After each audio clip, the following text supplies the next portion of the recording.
Brother, it is time for the mortals to pay. My child waits to do your will.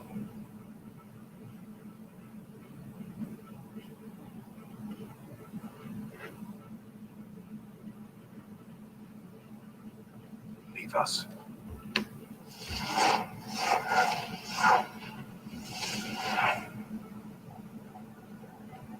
Release the Kraken!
How's it going, everybody? It's Man Tomorrow here. Thank you for sharing, and commenting, and subscribing to my channel. Today, we talk about the disappearing track record of the street conservative. Today, of course, you know that he had way more videos than he's had on this channel, going live 2 and 3 and 4 times, sometimes overnight. But what you have to recognize is this is the track record of the people within this space.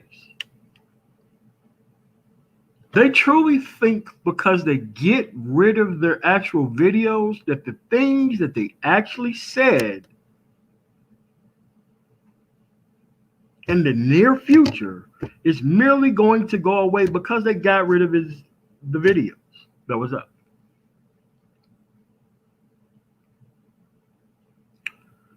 We know that in Florida, a lot of people wasn't able to vote because of a certain party that the street conservative is a part of decided that they was going to block the actual people from being able to vote, even though they served their time, even though the former governor of New York decided to pay their back fines for them.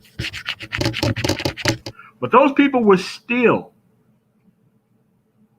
not able to vote because the same party that the street conservative is a part of decided to block their reason to vote.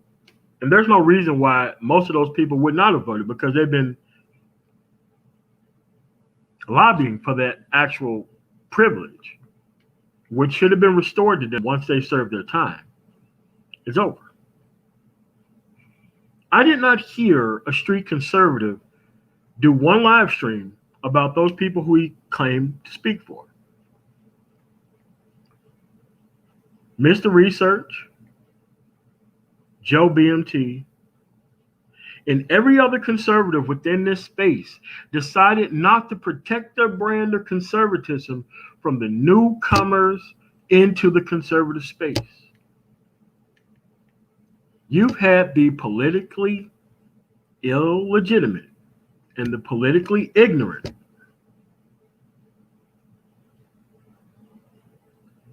join forces with those people who did not know the track record to which they were actually talking about.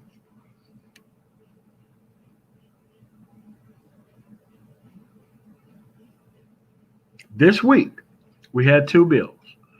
One bill decriminalizing marijuana use.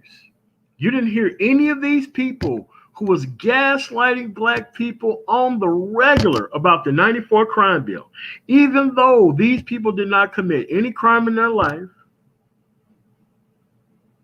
and even though they did not see themselves as a separate part of the black experience without the bottom barrel of the people being a part of the actual movement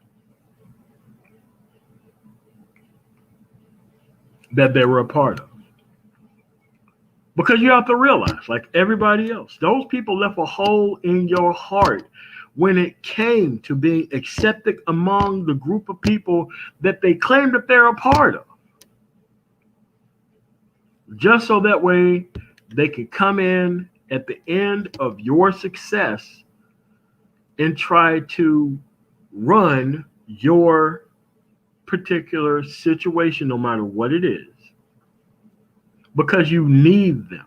You need their love. You need their affection. You need their everything.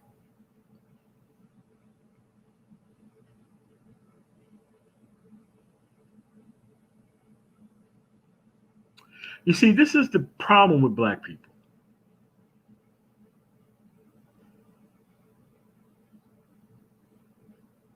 You have a guy who's not even black talking about black issues who is an immigration attorney out of wherever he's from. Not even black folks. Not even black. Just because he can invite people on who would vouch for him, that doesn't solve the underlying problem that you are not black, sir.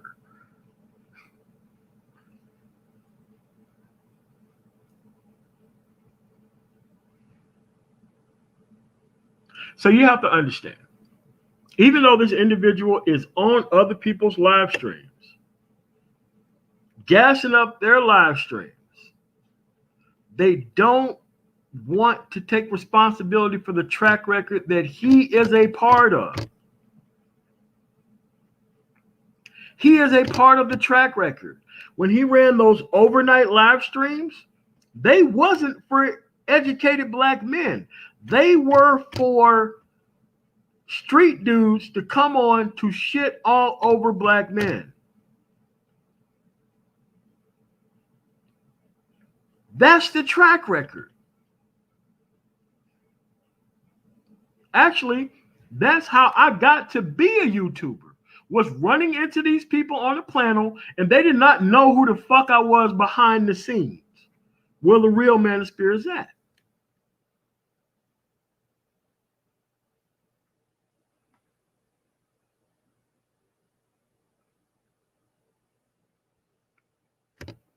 This is why the track record has to disappear. This is why you don't see the live streams from the past. This is why you don't see any of those things. Because they cannot defend them from then until now. They can't do it. I have always been who the fuck I said it was. I was when I came here. I am a guy in the transportation industry. That has never changed. I have never changed my name at all. I didn't change my stripes. I didn't need new feathers. I didn't need new career field because I already had the shit already.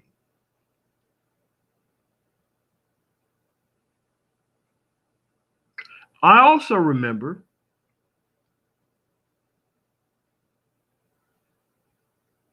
that there was a time when the educated lame shit was brought up.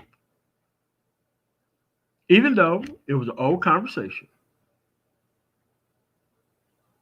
a very old conversation that was had by a woman on YouTube that was shown in a video. The fake street dudes, the PR Pookie team, which doubles as the actual PhDs within this space right now, have allied themselves with the fake dudes who were doing the street in the dirt back in the days, have come together to make educated black regular Americans who have been left out of the system because they actually wanted us to be sexually accepted first before we became productively accepted as women are supposed to. There was these things called the 2/3 policy, where they were going to come around and commandeer all of our resources. And if we did not help them raise the single mothers' children of the guys who they actually worshiped in society, which they're not a part of their group of, we would feel the sharpest end of the sword for not doing that. You see, most people don't recognize or understand, or maybe they don't care because they want to be social media entrepreneurs. Even though likes, hearts, and views and actual AdSense checks does not add up to be an actual successful human being, It makes you a compromised human being. So compromised that you would have to keep up the same dog and pony show outside of your multiple thousand view video. This is the actual track record you have to keep up forever.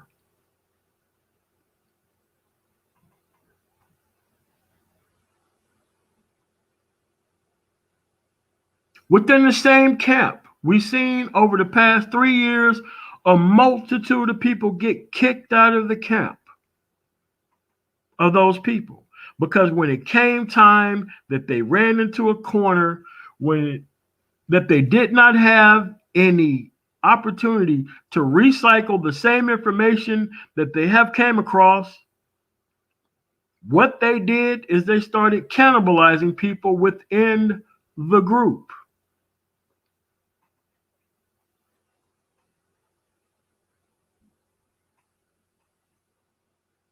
Because that's what happens when you don't create.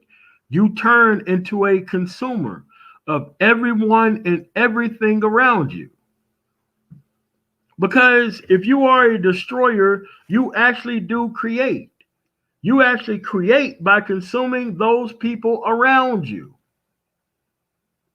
That's how creation works among consumers. They have to consume things in order to create the same situation and circumstance over and over again.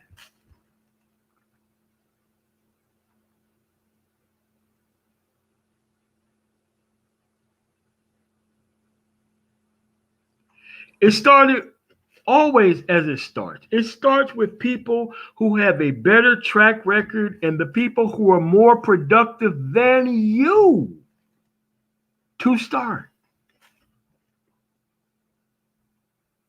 All of a sudden, personal things start coming out about these people online.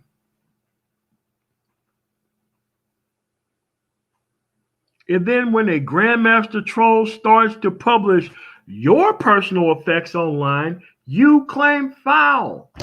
Even though you've done the same exact motherfucking thing to the people within your fucking group.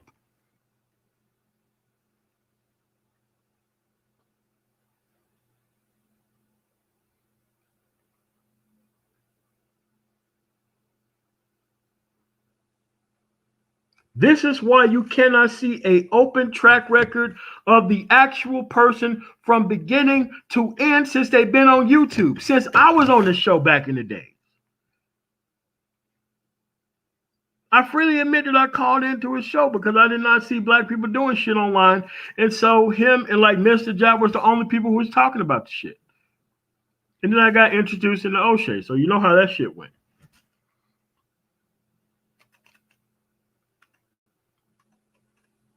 So what I'm saying is the reason why you can't see the track record of these people is because people were constantly getting voted off the island and the mission kept changing. Even though these people were smart enough to understand exactly what the fuck they were doing, they wanted to cover up the people who they left behind by other people who they invited in. And my grandfather always told me up front, look at how you was raised. There's going to be a lot of failed men who want to quickly get what you got. And the only way that they're going to be able to get that, son, said that in front of my dad, is that they're going to look to pro-blacks and street motherfuckers and pimps and pushers as the way, as a quick way to masculinity. And he was not wrong at all.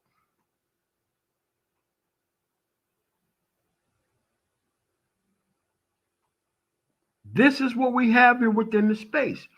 This is why the same individual said,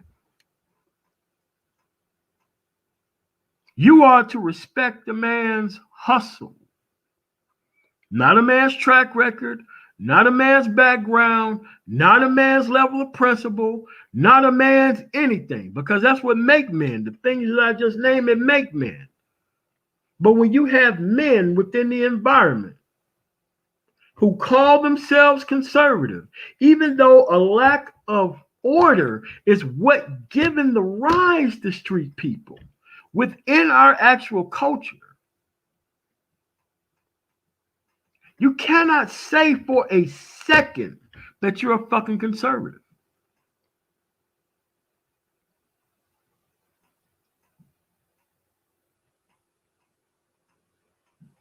You can't say that, because at the end of the day,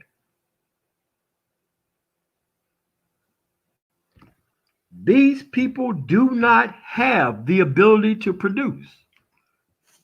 This is why they need to come around people who have the overall ability to want peace with the actual people who they should never have peace with as part of their ideological DNA. Then you have the way more educated than the actual people around here. The PhDs and the lawyers who come around trying to act like they care about black men without even bringing up the past and the history of the people who they're trying to be friends with. And when those people suffer the great loss among them that they are not supposed to suffer because of the people who they supported around them, they want to make it part and parcel of the package of being black. Being black means circling the wagons for the people who we should leave out the camp.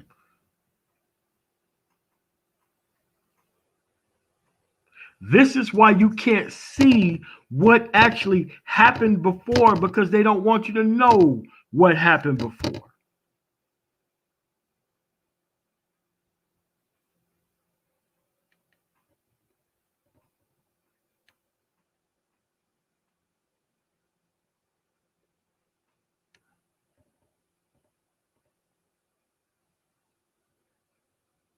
What is a man but a miserable pile of secrets?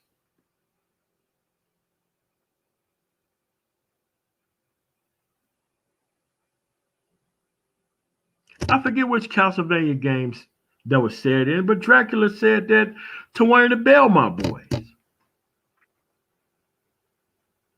You have an actual point to which you would break. You don't know it and you do not see it.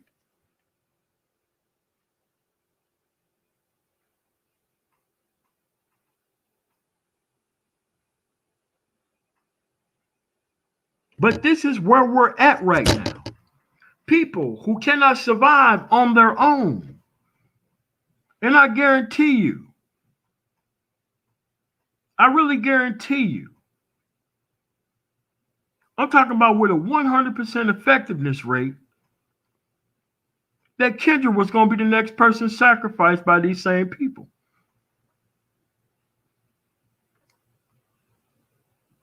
Because every 3 or 4 men, there always has to be one woman that is kicked out of the group.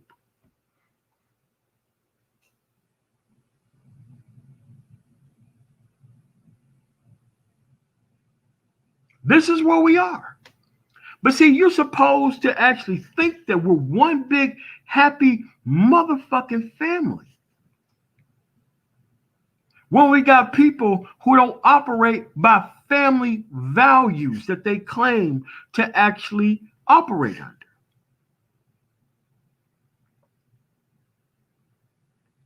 And this is why the new people who come in the group are somehow protected from the track record of the people who has been inside of the group. Because everybody is trying to protect the evil top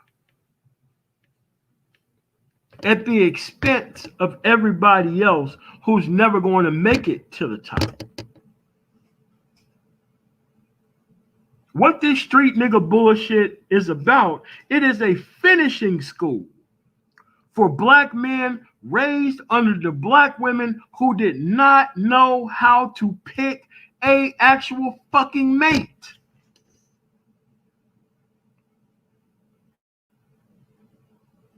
That's how this child ended up on the planet. That's how this child ended up respecting women more than productive men. That is why this child, once he realized that he cannot be able to compete within the dominant society, he reverts back to his baseline fucking programming, is going after the respect of women within the environment.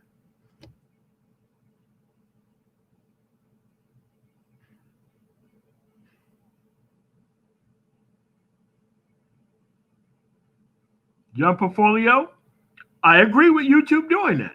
If you was on this fucking bullshit, pushing this election fraud shit, you shouldn't have a channel or a voice. Period.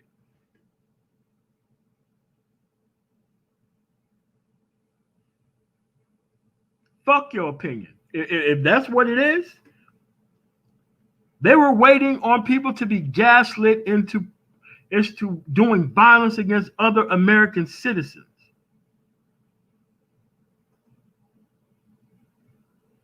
That's what this election shit was about. Somebody else acting on their behalf. And not everybody on the planet, within America, that is actually paying the consequences of people not wanting to fucking wear a goddamn mask. To keep the infection in, they'd rather spread it to everybody else. I'm not sure if you watched the Idaho State event last night, but there was a woman who had a gang of fucking criminals outside of her fucking house, banging her doors and windows, while the fucking actual law enforcement just let the motherfuckers do that shit with guns and everything else. We're fighting a misinformation war, a deliberate misinformation war for people who refuse to participate in society. Not only that, compete with the actual society that's here. And you really thought this was just a black problem? It ain't no fucking black problem. It started here and then it spread to the dominant fucking culture. Now we can't get shit under control around here.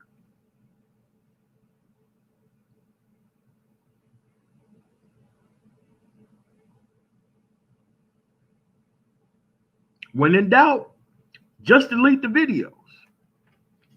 When in doubt, just change what you talk about. When in doubt, just act like this shit never fucking happened.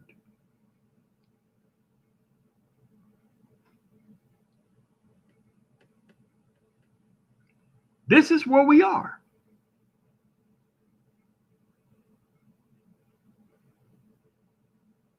And don't worry, starting fucking Monday, we unleashing the hounds on these motherfuckers. You ain't gonna come back through this son of a bitch in 4 fucking years acting like you've been down with the whole fucking group. You have not covered anything that happened. If they pass that fucking bill when it comes to the fucking farmers and giving them land, I'm getting the fuck off YouTube and doing that shit. But don't think for a fucking second that I'm letting you niggas get away with this shit while the fuck I'm gone. I'm not. But at the end of the day, these people gain their power within the environment thanks to the actual non-productiveness of black men within the environment. This is how they gained their power. They gained their power because nobody was going anywhere.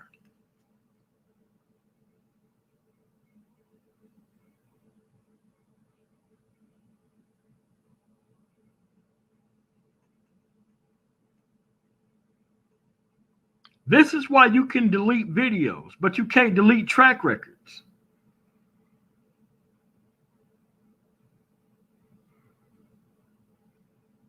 This is where we are at and within Black America. There are far more people in this space who are not even interested in Black progress unless they get to run the shit.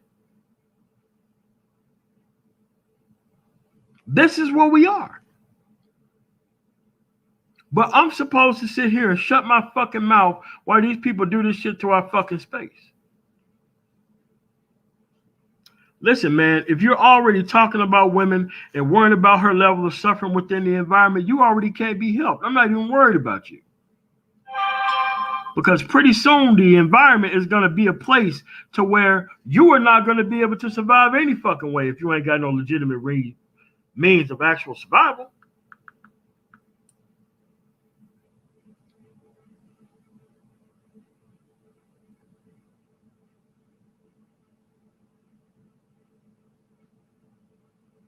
This is where we at. How come you haven't responded to none of my motherfucking videos? You think people don't see your ass not able to be able to do that shit? Why the fuck you can't do it? How many live streams have we had up? The remnants of the Black Brain Trust, who are still here on fucking YouTube. How come you haven't responded to none of the fucking videos?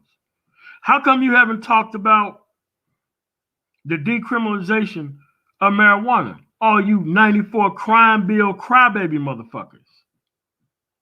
They came in and they gaslit you over some bullshit that was predictable that you could have left your way out of.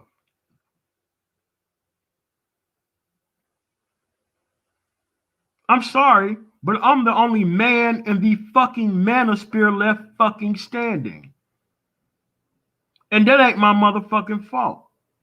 It's the fault of the people who decided that they wanted to do something the fuck else whenever somebody wanted to talk to women that they wasn't going to be able to get anyway.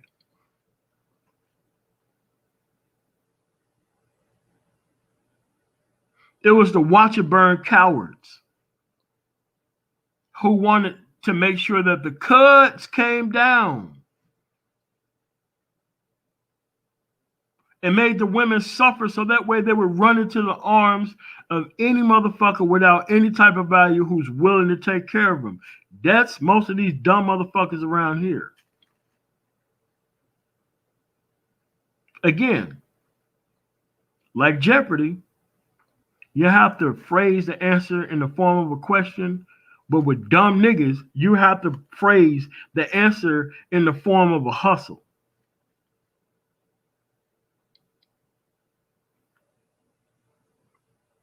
If you sitting your ass at home, if the cloud of workplace politics and actual things within the environment cannot cloud the fact that you don't bring shit to the motherfucking table and you sitting your motherfucking ass at home and you trying to figure out how the fuck you trying to get your next meal, perhaps it's time for your ass to starve, sir.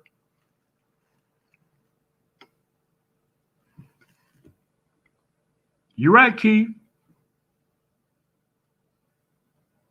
This is why this shit comes with a track record and a cost and a fucking history.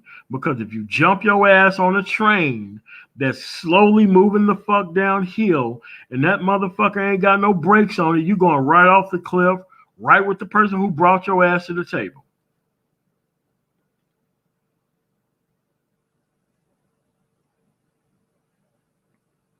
But don't worry, you could just put the videos on silent. You could just put the videos on private. I guess ain't nobody seeing those super chats rolling through your fucking chat and stream, right?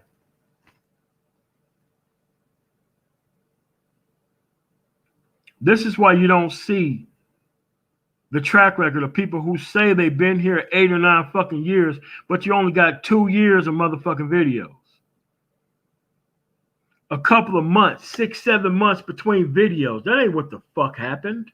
These motherfuckers was dropping shit on the fucking daily basis.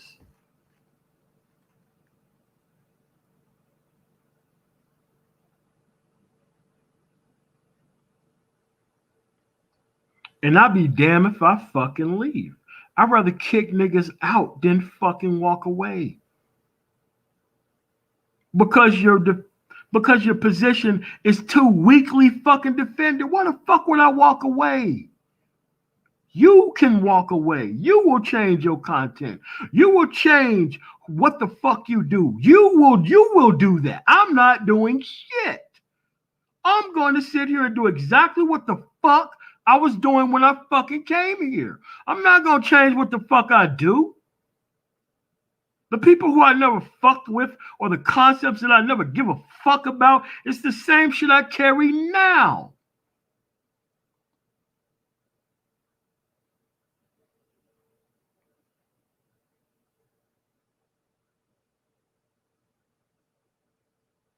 It's not my fault that you need to silence the people in the fucking environment to survive. That's not my fucking business. That's not my fucking problem. That's yours. A lot of motherfuckers think I'm not coming from them, but you are fucking wrong. I'm not coming for you yet. Not today. But I'm working my way up the motherfucking mountain with this shit.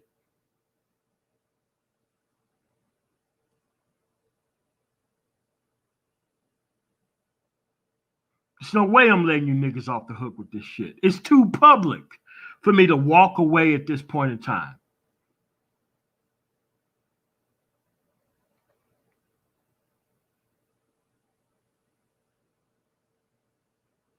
This shit has been so simple since the first beginning. Get your shit together. Keep your shit together. Not share it with the motherfuckers within this space who want you to take care of their baby mother or their fucking responsibilities. That's why they wanted to leverage your inability to pair bond with these people within this environment as actual power that they can weaponize against you. That's what they wanted to do against you. You think they don't know the track record of these people within the fucking environment? They live the shit. They know it.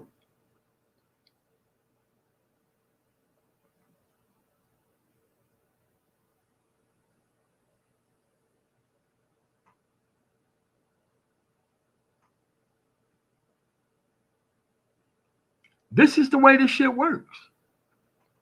This shit hasn't fucking changed. We're dealing with the same problems that my grandfather fucking dealt with. Except I am better equipped to fucking talk about these motherfuckers than he was back in the day. Why? He didn't have the level of success or the ability to survive without these motherfuckers. Where the fuck you think I got I won from without niggas? Where the fuck you think I got that from? A fucking sharecropper. He's seen the same fucking problem back then, 50 fucking years ago. He's seen the same people who was part of the civil rights movement or perhaps not even a part of it, attached themselves to the success of it and wanted to go into religion to keep the people not moving forward. He's seen this shit a while ago. Don't think this shit is new. This shit is quite old. Siding with and being silent to the criminals within the environment, that is a quite old and quite sewn in part of Black America. The only thing that's different now, you got musicians who push the fucking same image.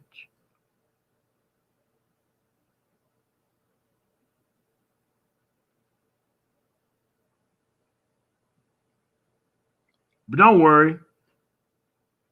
Just like Marcus A. Brown's book, just another book you niggas ain't gonna read. This live stream will be just another live stream niggas ain't gonna listen to. Because the track record is the fucking same. It's not different.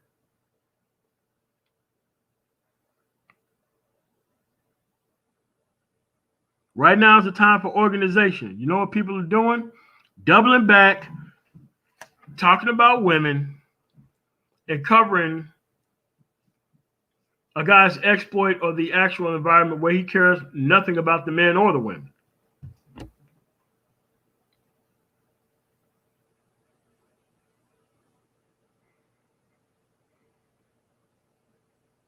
Trust me, if you're looking for a reason to not go forward, you'll find it quite easily. Not even that hard.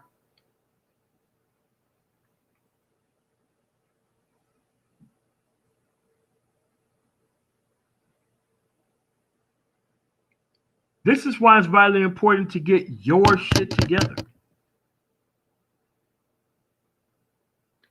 Because if you look around at the people who's trying to sell you black male inferiority through the actual history of black male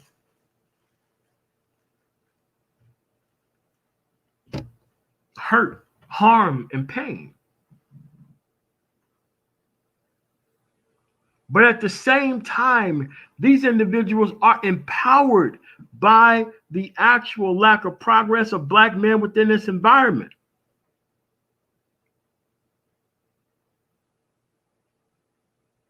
How are they going to be able to help you into their position? If they are the top of what position that they're in, what the fuck does that have to do with you right now? You are not going to be able to survive within this environment going to their position.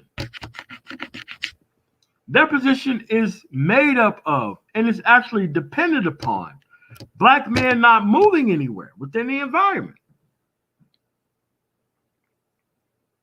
Rather than a reset from the top, it's a reset from the bottom.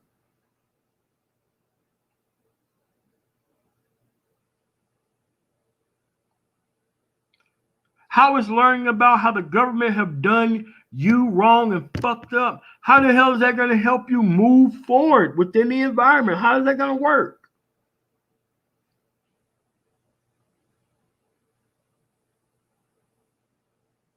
If you move above where I'm at, I have equals. If you move above where they're at, they don't have equals. They don't have no voice.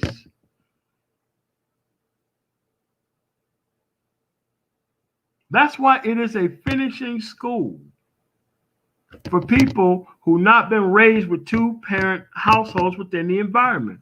You ever notice how most people who have strong men in the household don't need help with finding actual women within the environment? They don't need no fucking dating coaches. I was taught how to see value at a very young age. If it wasn't by my mother or the example of my grandmother, it was definitely my grandfather handed the shit down.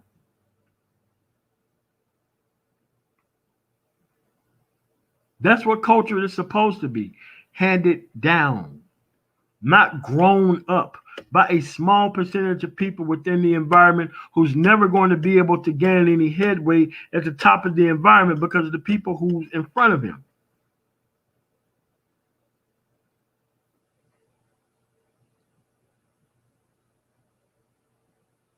Now you're empowered with all this information of how you was done wrong in the past. And you know what it does? It does not allow you to compete with the dominant society in the country. Thanks to the same information that you thought empowered you, the same information that you was actually taught you how to be inferior and to be proud of being inferior. Thanks to the past of other people. It didn't teach you how to get in there, learn what they learned, and do the shit better than them. That ain't what the fuck this history of black men being fucked over is supposed to present. With the school learning about black male inferiority and the actual women that you keep fucking with and pumping kids into, who's not going to turn your sons into anybody that's going to compete with the dominant society. How come your PhDs ain't telling you about that? They need your motherfucking stagnation and the silence of other people who claim to be pro-black because they want their numbers to be fucking big. How the hell is your numbers supposed to be big and ineffective? Haven't you learned from the Jewish people? Haven't you learned from South Koreans? Haven't you learned from people from the Chinese? These motherfuckers are effective at small numbers.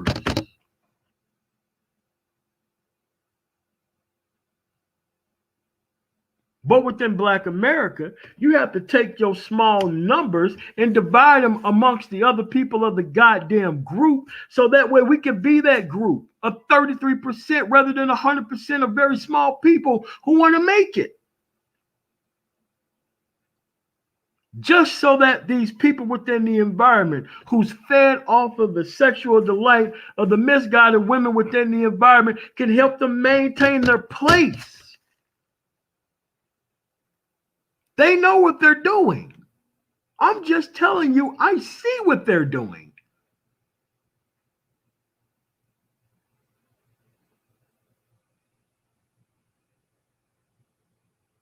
This is why the conversation needs to recycle itself every time. This is why there needs to be infighting every time. This is why we need to be focusing on women who was then 30, who's now 40, who would then be 50 every time.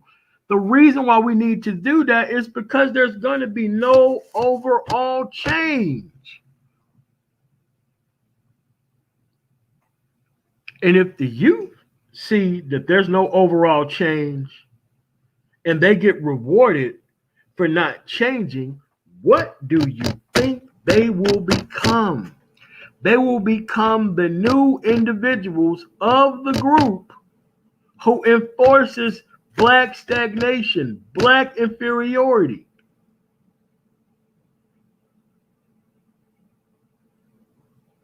That's what I see. It's a multiplier effect. If you multiply problems within the environment, they become problems in the future. Everybody knows by now, no matter where you grew up at in school, the person who took everything fucking seriously, you know where they're at right now in life. You know where they're at right now in life.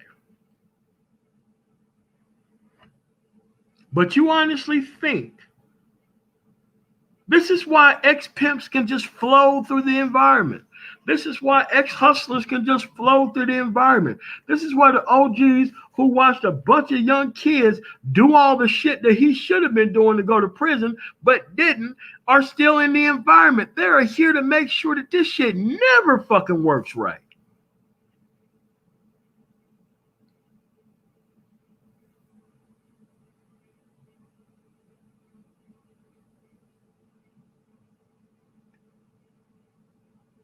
But me, I can see outside of it because I am outside of it.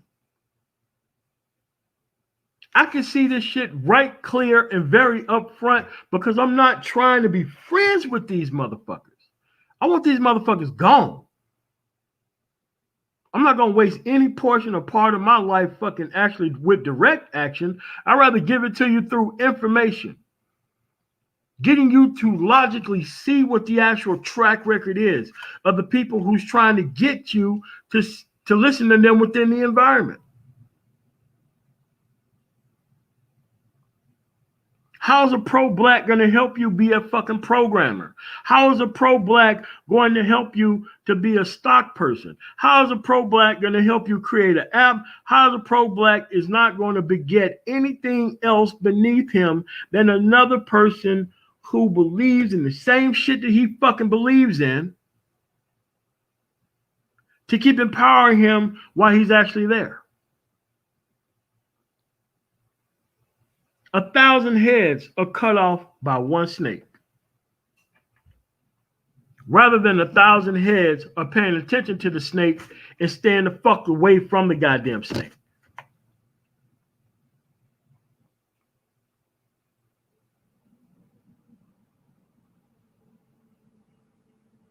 I don't need no fucking apologies if you just now get it. I want you to change your fucking actions going forward. This is why I am part of SYSBM. It's an outcome-based thing. Outcomes. Anybody can go down there and not have any type of values to go down there to keep fucking with those people who haven't changed. It takes nothing to go do that.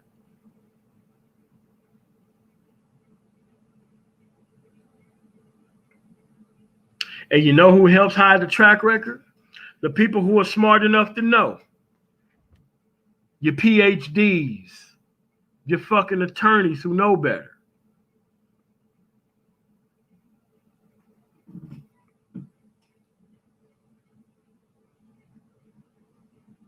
This is why I'm here, to give your ass a warning. I am nothing but the tornado klaxon letting you know the tornado is fucking coming.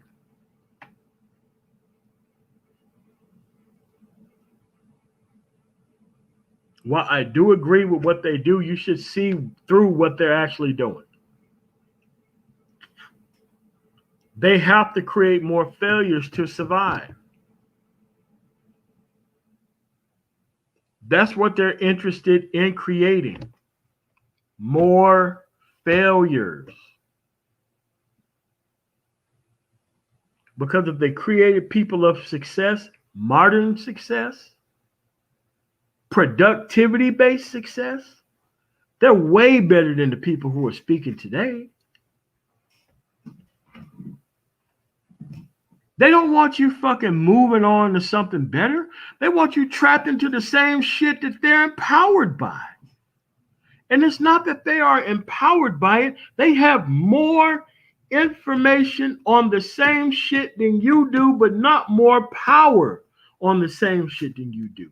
They fall prey to the same shit that you do within the environment.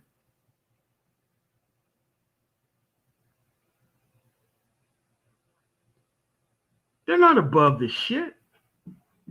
They have surrendered fully into this shit.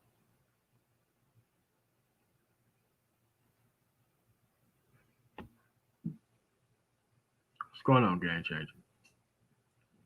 This is just where we're at. And if you paid attention to Black America enough, I just wanted to catch it on the reset cycle.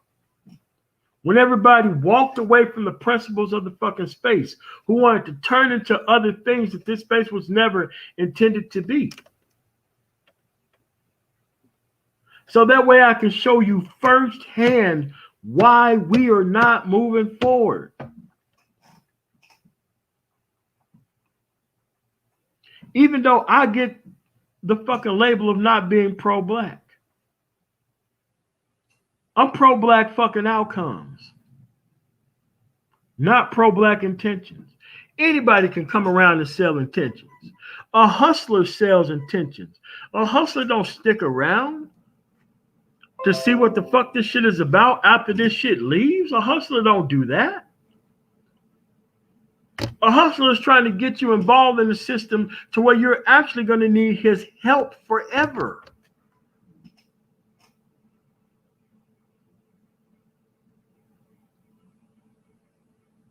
That's what this shit is about. So when everybody sees the track record of people here within this space, they see it reset and they don't say shit, but they still want to be part of the same space. What does that mean? What does that mean?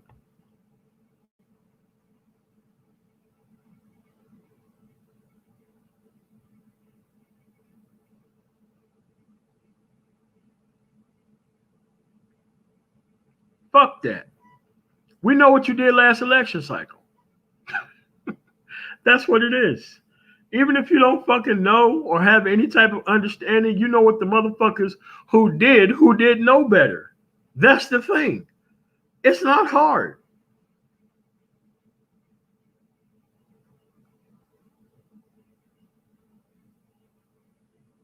And just think about all the people who's being be-clowned with having to defend the track record of this person who still shows up acting like everything is fucking cool, acting like everything is straight, because that's also a part of Black America. Waiting for somebody else to make a move when you can speak up your motherfucking self.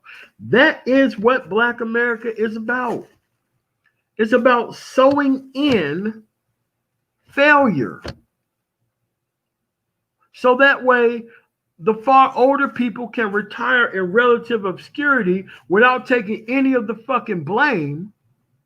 The people who are currently here, Generation X, my generation, you see what some of these older motherfuckers are doing? Still selling the game bullshit, still trying to talk to these hoes, still trying to do all this other shit. And then you have the people who are far less than the people who are actually here doing the exact same shit beneath that.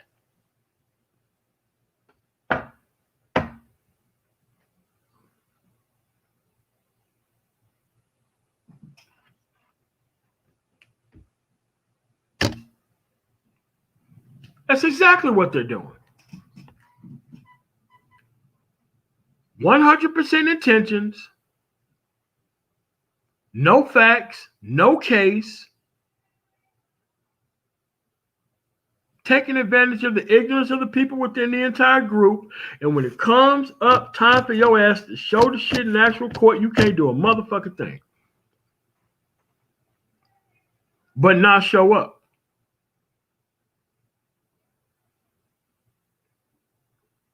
These people are not going to allow principle to happen within the group. You have to walk away from what empowers them. What empowers them within this environment is stagnant women and stagnant men. The women are not going to give up their position of power. You got to walk away from them on that front. And I understand why they do what they do. I started off with understanding, not just outright accepting. I wanted to understand what happened.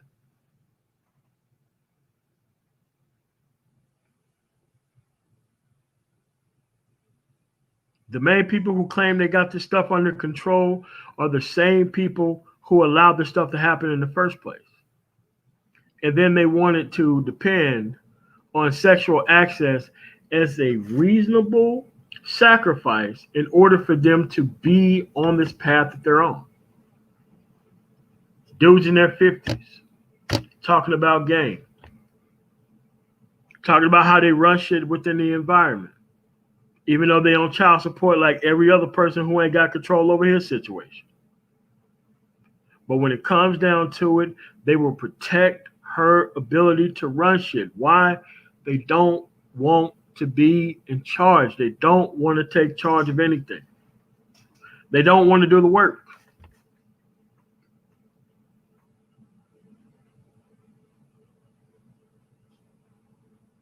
But if you realize that after you did the work, there'll be more time for play. There'll be more time for you to travel. There'll be more time for you to engage in things. I'm about to take 3 months off. Because I work 9 months out of the year hard as hell.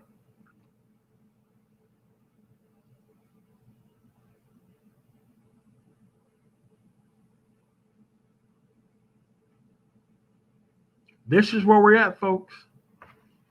You're not going to be surrounded by a better group of people. You're going to be surrounded by the same group of people with the same type of mind state. You're going to see them over and over again.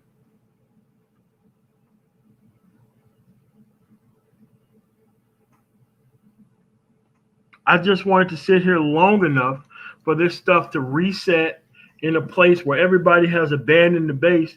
And now we're trying to fortify the base before these people come back at nightfall, trying to be part of the same group.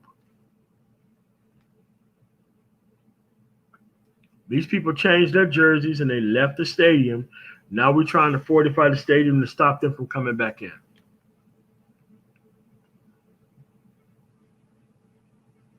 The Black Manosphere don't need people like this.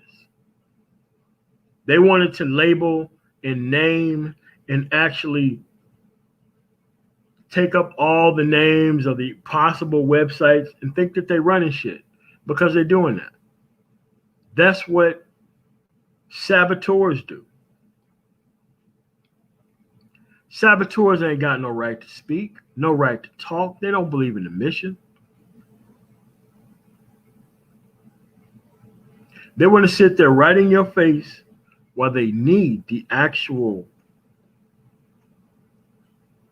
stagnation of the group. So that way they could be the ones who run shit.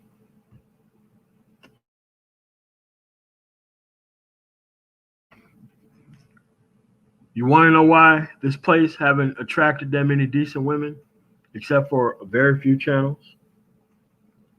Because this ain't a decent situation that attracts those type of people.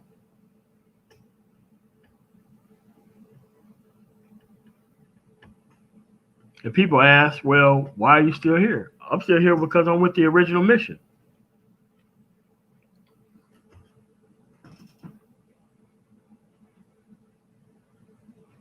Why would I quit when I'm with the original mission and the original mission is working? It's working amongst the people who actually want to be here for the original mission. The people who want to get the shit out of their head and start focusing on themselves rather than being community minded for people who you can't possibly help. That's why I'm here.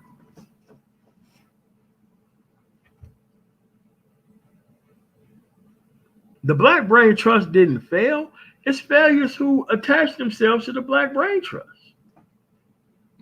The Black Manosphere didn't fail. It was failures that attracted themselves to the Black Manosphere. The Red Pill didn't fail. It was failures who attracted themselves to the Red Pill. You're always going to have true believers and opportunists no matter where you are in society and life.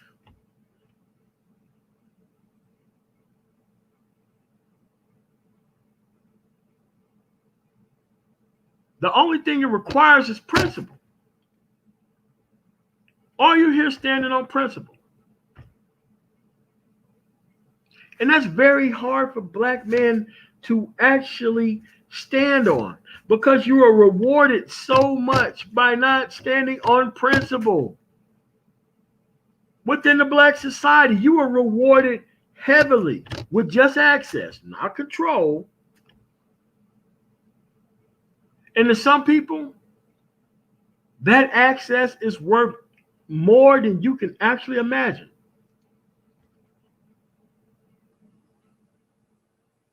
Because as long as they can wave that access in front of a man who don't have access, they still have power. This is why they don't like Black male individualism. Black men doing their own thing, going their own way.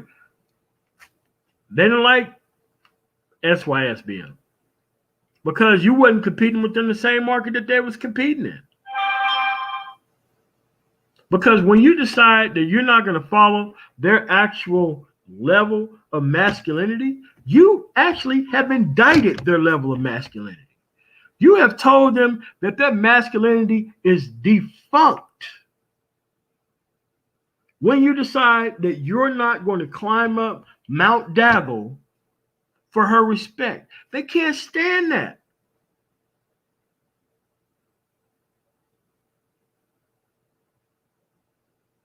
They have to come after you.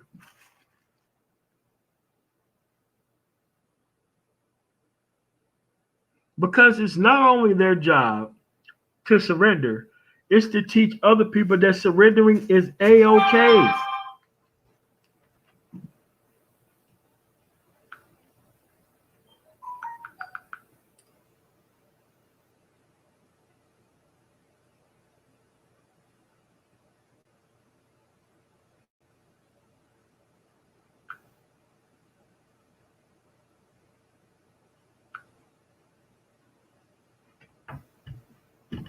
It's A-okay.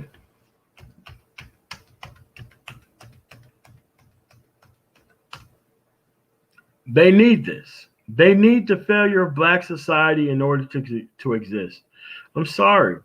How many dudes here who claim they got a PhD within this space, but they never found the strength within themselves to tell you to stay away from street dudes? They never found it within themselves to tell you to stay away from problematic women. They never told you that. Why are they not telling you that?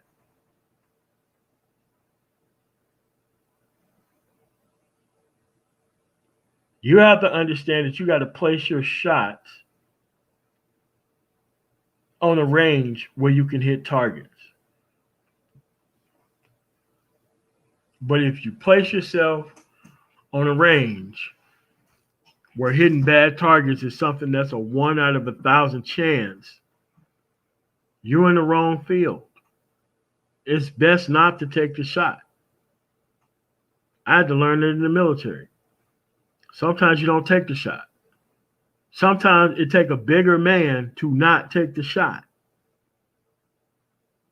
It takes a lot of discipline to not take the shot.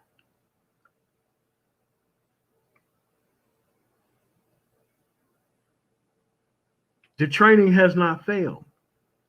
You fail the training whenever you take the incorrect shot.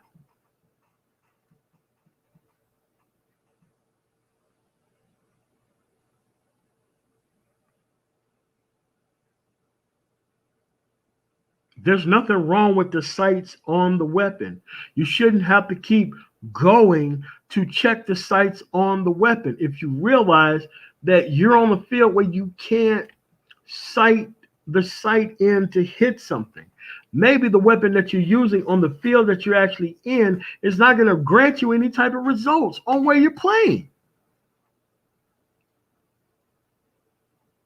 Training is not about the weapon. Training is about knowing the situation, the circumstances, and the capability of what you have to offer, the equipment that you have to work with. That's what the training is about.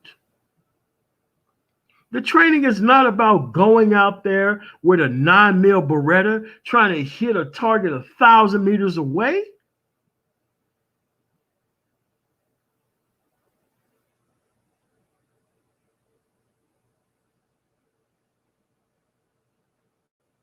I keep telling you folks, there's nothing wrong with masculinity.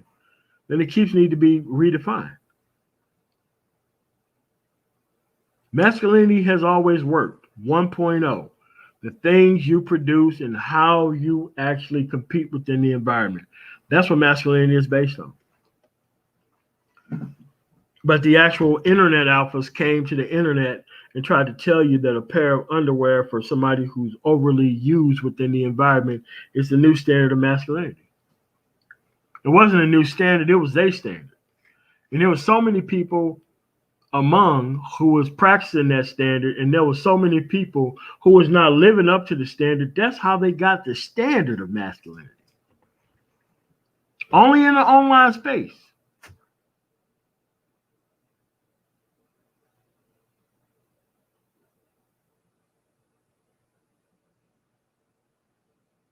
But when it comes down to showing actual proof of concept on the ground, nobody can show you that. You got to look at pre-stock videos for that.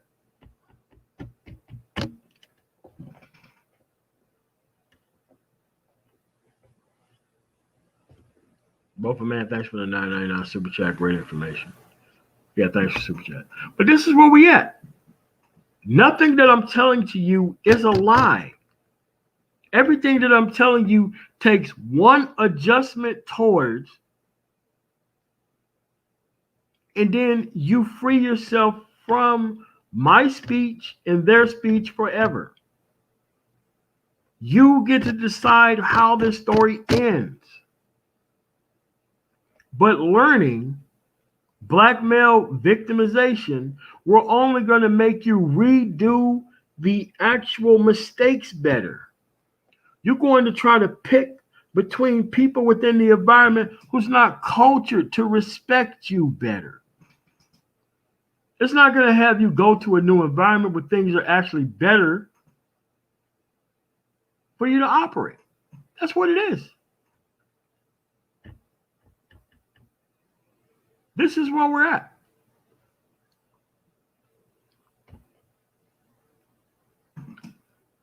None of this stuff has changed. The only thing that's changed is the level of people who are actually talking. They're talking about the same stuff.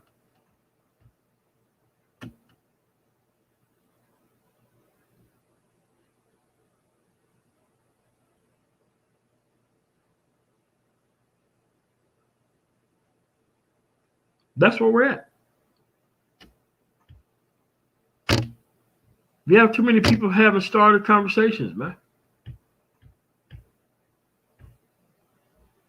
Everybody want to have started conversation. Why? It's so easy. It's so easy to have these started conversations.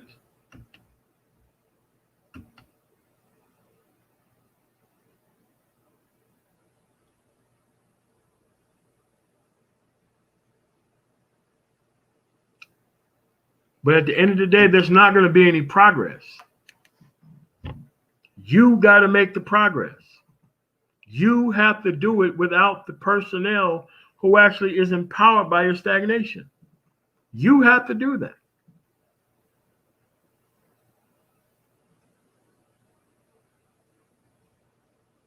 Because it's not about him deleting the track record. It's about all those personnel who stood up in the chat while he did that, who are still around him right now. Showing up other places, not saying anything. no principle, no manhood. The manhood is based on people who are okay with what has happened versus the people who are trying to change what has happened.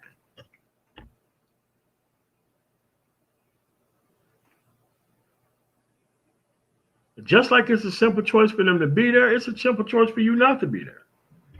It's a simple choice for you to just hang back a while, change the thing in your society and life. It's really not that hard.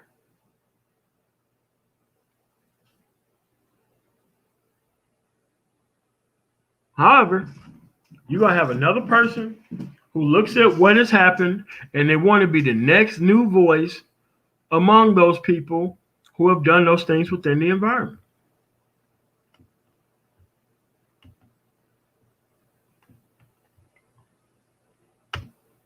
You're going to have a lot of copycats and followers on and everything else. Because they have no individual setting of masculinity outside of being a follower. They don't want to be leaders. They don't want to be leaders because they don't want to be responsible for the outcome.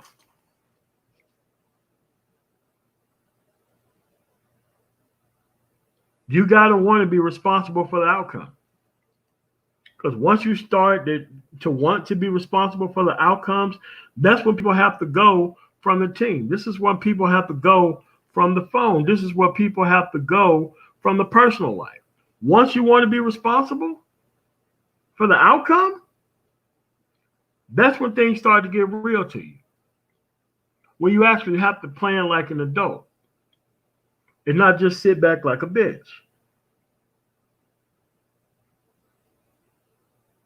Everybody else see what the fuck is going on here, but they're too worried about the women suffering within the environment, the ones that don't give a fuck about them, period, to even see the shit. They don't even care.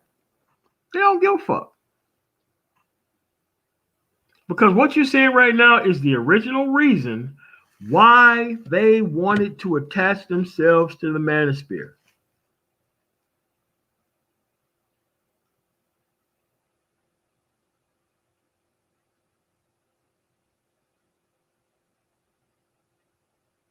That's what happened.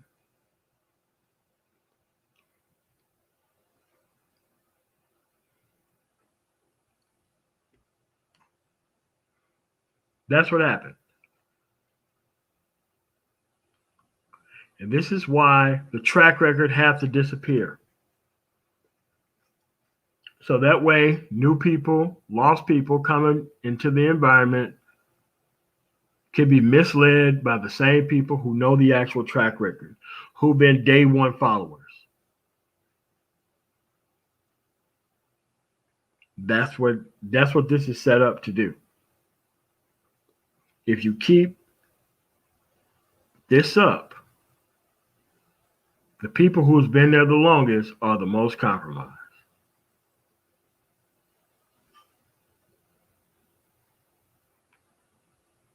And there's not a single thing that I've said that is considered hating.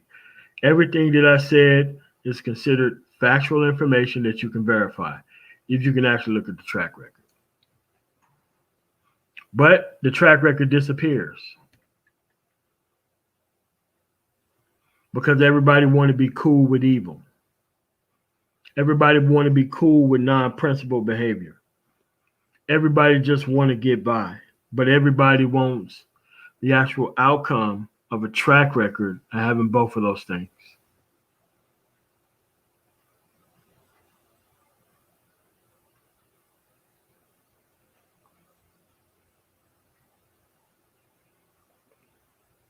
Maybe you are one of these people. I'm just telling you, man, look, dip out, change what happens.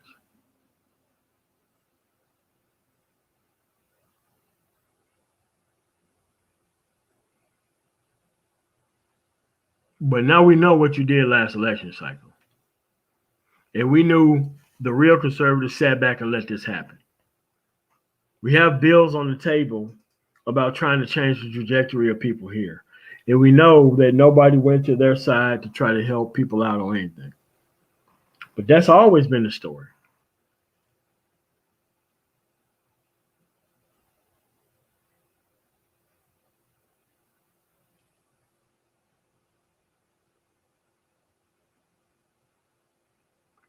But at the end of the day, a lot of these same people are going to keep showing up to the same places.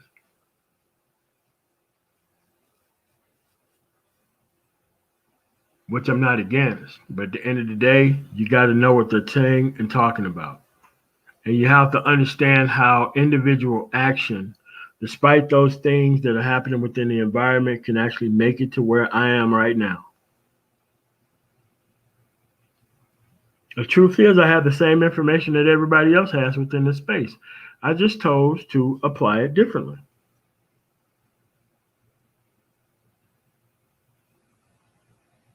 The different way that I'm going to apply it is by not having these people run the entire situation first and foremost. Look at the actual problems on both sides and try to figure my way through without these people being in charge, in control, or have my voice compromised by their presence going forward. And that's how you do the stuff and get rid of it for good. Because you're supposed to be pursuing your own power within this environment. And the power to mislead is also a power within itself.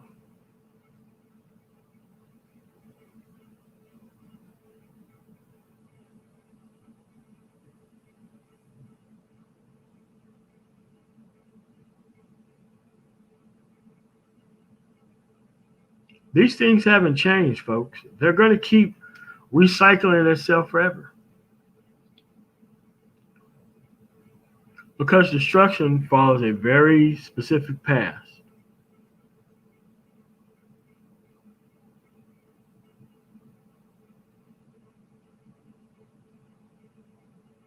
This is why nobody had a problem with all those criminals coming into a space.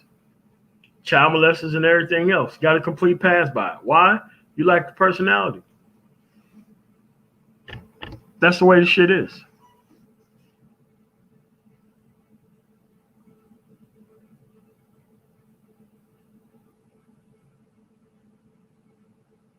But that's where we are, folks.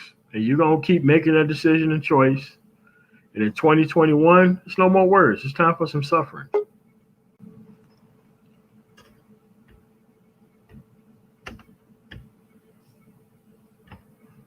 What's going on, Mike? Yo, what's going on, MLT? Oh, chill out, man. Yeah, man.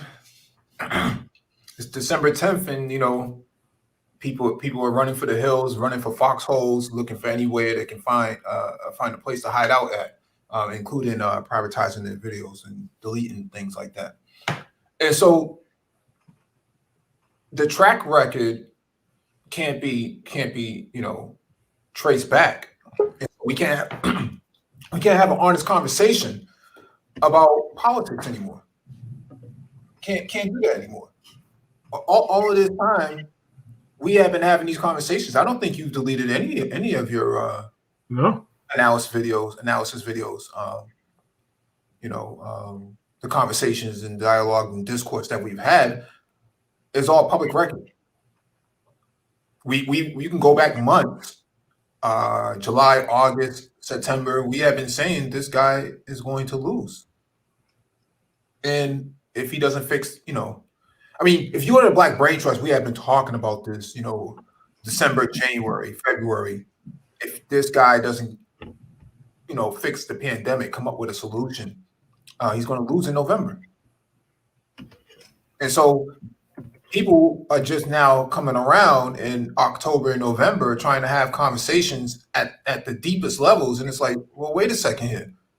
Where were you at in 2019? Where were you at during the primaries in 2018? Where were you at in 2017, 2016? We don't see any track record there. And so it's difficult to have these sort of deep intellectual, philosophical conversations about the right or the left when people just show up and don't respect the process. What's going on, Renaissance, man? Hey, what's up, panel? Chilling, man, chilling. Wait, just so for clarification, so some of these Trump supporters have now tried to wipe the slate clean and act like it didn't exist. Yeah. Yeah. Oh, wow. See, I was thinking about this the other day. With the whole quote unquote stop the steal. These people who are out here saying they believe this, I just believe that they should have to put some money somewhere. Like, I know Trump got some money donated to his campaign, but there's got to be something that really holds these people's feet to the fire. Like, oh, this is what you really believe, not just, oh yeah, I agree with it and I can go along with what's hip and popular. But So you're talking about putting together a ground game. Yeah, if you genuinely believe that happened, you need to forget Trump trying to fund all these lawsuits. You need to put together a grassroots, organized with your money, all of this, and that's how we're going to proceed forward. Because that's the only thing that's going to really hold everyone's feet to the fire and stop having people just trolling the other side.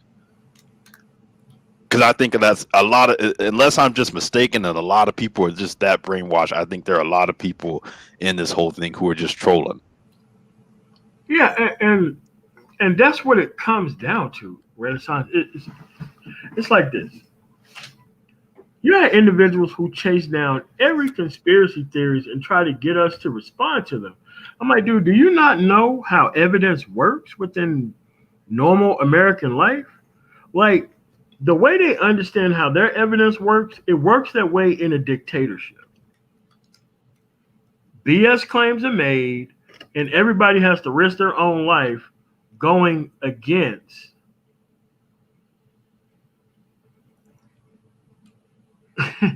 the claims that were made. It's not the person who made the claims. You have to make the claims against that's not true, versus than the person's affirmation that the things are true. Well, now it went from, rappers getting shot to being a conservative on the street, and now it's about high value men. I mean, all that in the span of 10 days. Well, I mean, it is even though they don't have any value, they're obsessed with the caricature of a high value man, even though they know the person within the environment is not even cultured to even respect guys like that. That's why they don't qualify for it. But it's like both sides need this high value man to come down and rescue the community. Like, that's what they want. And I was going to add to that, Mike, what you just laid out is basically things have been trending. Like, it's like a popularity contest almost. It's like, okay, these rappers getting killed in big cities. Okay, that's trending. So you jump on that while that's the hot topic. Then you jump on politics. Now apparently Kevin Samuels is blowing up outside of the manosphere. So now that's the hot topic. So it's just wherever the hot topic is, you move into that space and try to ride that wave. Yeah, but women gossip, right? Women gossip. That's what they do.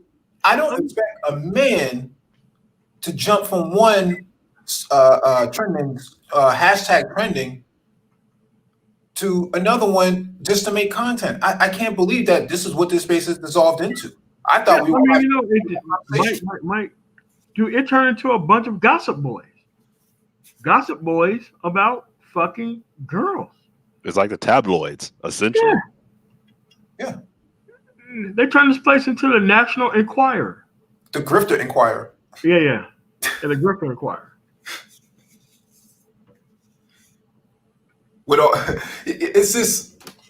It's because I thought we were going to have, post, November 4th, people were going to get on their campaign and really hit the ground game going. Trump got 13% in 2016. This time around, he has 18%. Okay. So what are you doing to organize your people on the right so that you can get some shit done? Yeah. Yeah. No, I was going to say, should have been a twofold argument. A, okay, if he got 18%, what are you doing to make sure that he's going to get, say, 24% if he runs in 2024? And then, like you said, what are you doing to organize? Because part of the way you get that done is by actually getting some legislation passed, saying, okay,